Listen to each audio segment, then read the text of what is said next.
আবহমান কাল ধরে বাঙালির খুব পছন্দের উইকেন্ড ডেস্টিনেশন হলো আমাদের প্রতিবেশী রাজ্য ঝাড়খণ্ডের ঘাটশিলা, যেখানে একই সাথে দেখা মেলে পাহাড়, নদী, ঝর্ণা এবং জঙ্গলের।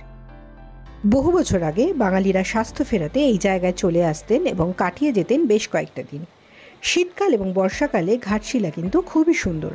আর আমার মতো আপনারা যারা ভাবছেন সপ্তাহান্তে দুদিনের জন্য ঘাটশিলা ঘুরতে আসবেন আর কোথায় থাকবেন বুঝতে পারছেন না, তাদের জন্য আজ আমি শর্মিষ্ঠা নিয়ে এসেছি ঘাটশিলায় থাকার সেরা ঠিকানার খোঁজ। এইখানে কিভাবে আসবেন আগে জানিয়ে রাখি। সকালবেলা হাওড়া থেকে জনশতাব্দী অথবা ইস্পাত ধরে চলে আসুন ঘাটশিলা। সময় লাগবে ঘন্টা 3 মতো। এছাড়া বিকেলে স্টিল এক্সপ্রেসও ধরতে পারেন। ঘাটশিলা স্টেশনে এসে দেখবেন প্রচুর অটো দাঁড়িয়ে রয়েছে। সেই অটোতে করে ব্রিজ ক্রস করে চলে আসুন এই হোটেলে। অটো ভাড়া পড়বে জনপ্রতি 10 টাকা। আমরা এসেছি ঘাটশিলায় আর আজ উঠেছি এসে হোটেল আনন্দিতা প্যালেসে। এটা কিন্তু ঘাটশিলার যেখানে বিভূতিভূষণ বন্দ্যোপাধ্যায়ের বাড়ি এবং রামকৃষ্ণ মিশন তার পাশেই। এখানে আমার বাঁ দিকে হচ্ছে বিভূতিভূষণ বন্দ্যোপাধ্যায়ের বাড়ি, ঠিক বাঁ দিকেই বিভূতিভূষণ বন্দ্যোপাধ্যায়ের বাড়ি, আর আমার ঠিক ডান দিকে একটুখানি গেলেই পড়ছে আমাদের রামকৃষ্ণ মিশন। স্টেশনের কাছে অনেক হোটেল আছে কিন্তু আমরা সেখানে উঠিনি। এই জায়গাটা খুব সুন্দর, খুব নিরিবিলি একটা জায়গাতেই হোটেলটা, যার জন্য আমরা এখানেই উঠেছি। আজকে আমি হোটেলটাই ঘুরিয়ে দেখাবো। হোটেলের রুমগুলো কীরকম, কীভাবে বুক করবেন, কিভাবে এখানে আসবেন সবটাই বলবো। তাই আমার এই ভিডিওটা দেখতে থাকুন। আশা করি আপনাদের যারা ঘাটশিলায় আসতে চাইছেন তাদের খুব সুবিধা হবে। চলুন তাহলে আমার সঙ্গে হোটেলের ভেতরে প্রবেশ করা যাক। খুব সুন্দর সাজানো গোছানো ঝাঁ চকচকে একটা লবি দিয়ে প্রবেশ করলাম। ভেতরে ঢুকেই প্রথমে দেখতে পাবেন এদের রিসেপশনটাও খুব সুন্দর করে সাজানো। ঘাটশিলা শহরের ব্যস্ততা থেকে একটু নিরিবিলি জায়গায় হোটেল আনন্দিতা প্যালেস। রিসেপশন দেখিয়ে আমি এবার আপনাদের নিয়ে যাব আমরা যে রুমটায় রয়েছি সেই রুমটা দেখাতে। চলে এসেছি আমাদের রুমে। এই হলো আমাদের রুমটা 4 বেডেড একটা রুম, নন এসি। রুমের দুপাশে রয়েছে দুটো ডাবল বেডেড খাট, মাঝখানে রয়েছে একটা বেডসাইড টেবিল। এই রুমটার ভাড়া পড়েছে 1500 টাকা। খাটের পাশেই রয়েছে একটা জানলা থেকে বাইরের ভিউ দেখতে পাচ্ছি। রুমে রয়েছে একটা বড় এলইডি টিভি, রয়েছে একটা ড্রেসিং টেবিল।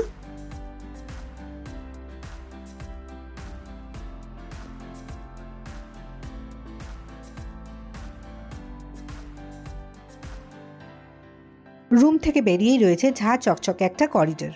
চলুন আমি আপনাদের করিডোরটা একটু দেখাই। এই হলো সামনে করিডোর, এখানে ওয়াশ বেসিন, মিরর লাগানো আছে, এখানে টয়লেট, পরপর দুটো ওয়াশরুম আছে এখানে। এই একটা ওয়াশরুম, যে কোনো দুটো ইউজ করা যেতে পারে। এই হলো আমাদের টেরেস, দারুণ একটা টেরেস। সন্ধ্যেবেলায় বসে থাকতে দারুণ লাগবে।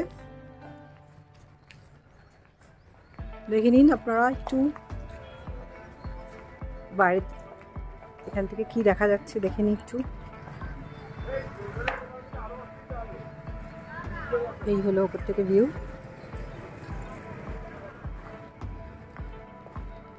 সামনে একটা হাটের মতো বসে দেখতে পাচ্ছি, ওই যে শেড মতো করা, সব ছাউনি করা, ওখানে হাটও বসে। সকালের দিকে হয়তো বসে বা রোজ হয়তো বসে না, কিছু দোকান রয়েছে। আর ওই যে রাস্তা। চলুন এবার আপনাদের এই হোটেলের অন্যান্য কয়েকটা রুম দেখাই। এখন আপনারা দেখছেন হোটেল আনন্দিতা প্যালেসের একটা double bedded non AC room. কি কি আছে আমি একটু দেখিয়ে দিই। আছে একটা টিভি, পাশে রয়েছে একটা wardrobe, double bed, queen size bed, আর দুটো চেয়ার রয়েছে। রুমটা দেখছেন খুব সুন্দর সাজানো গোছানো রুম। এই রুমের ভাড়া 1400 টাকা। আর কিন্তু তবে একটা কথা বলে রাখি, এদের কিন্তু সিজন অনুযায়ী রেটটা ডিফার করবে। আর এটা যদি এসি রুম নেন তাহলে পড়বে 1600 টাকা করে। ওয়াশরুমটা আমরা এবার একটু দেখে নেব। লিফটও আছে এদের, যারা উপরে থাকবেন। এটা 5তলা বিল্ডিং, অ্যাকচুয়ালি 5তলা অবধি এদের রুম আছে। যারা 5তলা বা উপরে থাকবেন তাদের জন্য কিন্তু তারা লিফট ট্রাভেল করতে পারে। লিফটে করে চলে এসেছি অন্য একটা ফ্লোরে। এখানে বসার জন্য খুব সুন্দর একটা সোফা রয়েছে। আর একটা রুম এবার আপনাদের দেখাবো।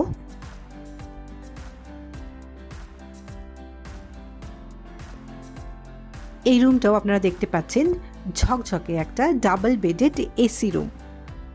এই জন্য আরেকটা রুম, এটা ডাবল বেডেড রুমই, তবে যা বেডটা যে সাইজ আছে সেটা 3 জন থাকতেই পারেন অনায়াসে। আর এর সঙ্গে এটা এসি রুম, আর ঘর টিভি আছে, আর রয়েছে একটা ছোট্ট সেন্টার টেবিল, আর এটার সঙ্গে কিন্তু একটা ছোট্ট ব্যালকনি আছে, ওয়ার্ড্রোবও রয়েছে, আর একটা ইন্টারকমও কিন্তু রয়েছে। আর এই হলো এই রুমটার ওয়াশরুম। এই হোটেলের একটা সুইট রুমও আছে। এবার আমি আপনাদের সেই সুইট রুমটা দেখাতে নিয়ে যাব। এদের কিন্তু একটাই ভিআইপি রুম আছে, হোটেল আনন্দিতা প্যালেসের একটাই ভিআইপি রুম আছে। আমি সেটা আপনাদের দেখাবো। রুমটা কিন্তু দেখুন, আপনারা পুরো রুম টুরটা করাচ্ছি, দেখুন রুমটা কি সুন্দর।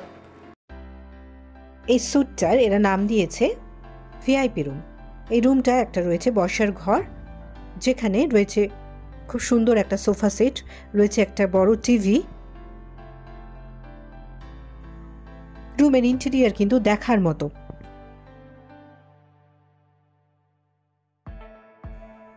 রয়েছে একটা ছোট্ট ড্রেসিং রুম। এই হলো ড্রেসিং রুম। বসার ঘরের ঠিক পাশেই রয়েছে একটা বেডরুম। বেডরুমটাও খুব সুন্দর করে সাজানো। বেডরুমের ভেতরে রয়েছে একটা সুন্দর ড্রেসিং টেবিল। প্রতিটা রুমেই রয়েছে এসি, সঙ্গে দেওয়ালের পেন্টিংও খুব আকর্ষণীয়।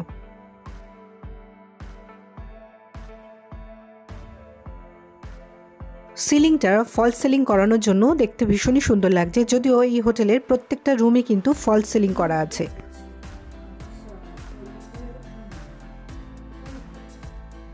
চলুন এই রুমের ওয়াশরুমটা দেখিয়ে দিই।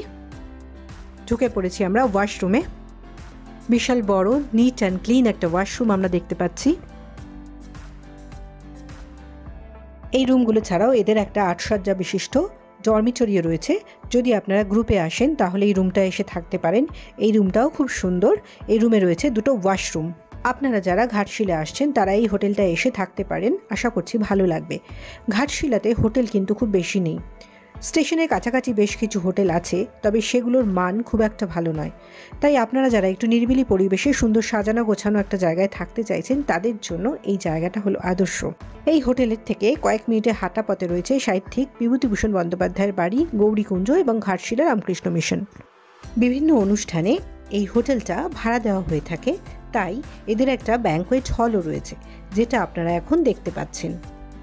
রাতে একটা অনুষ্ঠান আছে, তাই চলছে ব্যাংকোয়েট হলটা সাজানোর কাজ।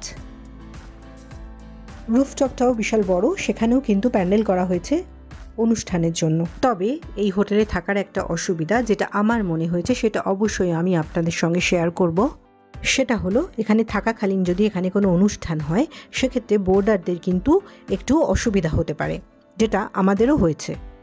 রাতের বেলা আপনারা কিন্তু একটু ডিস্টার্বড ফিল করতে পারেন এই অনুষ্ঠানের জন্য। হোটেলের রাতের ভিউটা একটু দেখুন। রাতে হোটেলের লবির সব লাইটগুলো জ্বালিয়ে দেওয়ার পর খুব সুন্দর লাগছে জায়গাটা দেখতে। সব শেষে এদের ডাইনিং হলটা দেখাবো। ডাইনিং হলটাও খুব সুন্দর। পুরো হোটেলের ইন্টেরিয়ার যেমন সকলের নজর কাড়বে, তেমনই এদের ডাইনিং হলের ইন্টেরিয়ারটাও খুব সুন্দর। এদের নিজস্ব রেস্টুরেন্ট আছে, সেখানেই আপনারা খাওয়া দাওয়া করতে পারেন। খাবারের রেট একটু বেশি হলেও খাবারের কোয়ালিটি বেশ ভালো। এখানে কিন্তু কোনো থালি সিস্টেম নেই, সমস্ত খাবারই অ্যালাকার্ট সিস্টেমে নিতে হবে। আমরাও এখানেই খাওয়া দাওয়া করছি। আর একটা জিনিস আমি অবশ্যই বলবো, এই হোটেলের সব কর্মচারীর ব্যবহার কিন্তু খুব ভালো, যথেষ্ট হেল্পফুল এরা। হোটেল আনন্দিতা প্যালেস নিয়ে আমার এই ভিডিওটা কেমন লাগলো জানাবেন।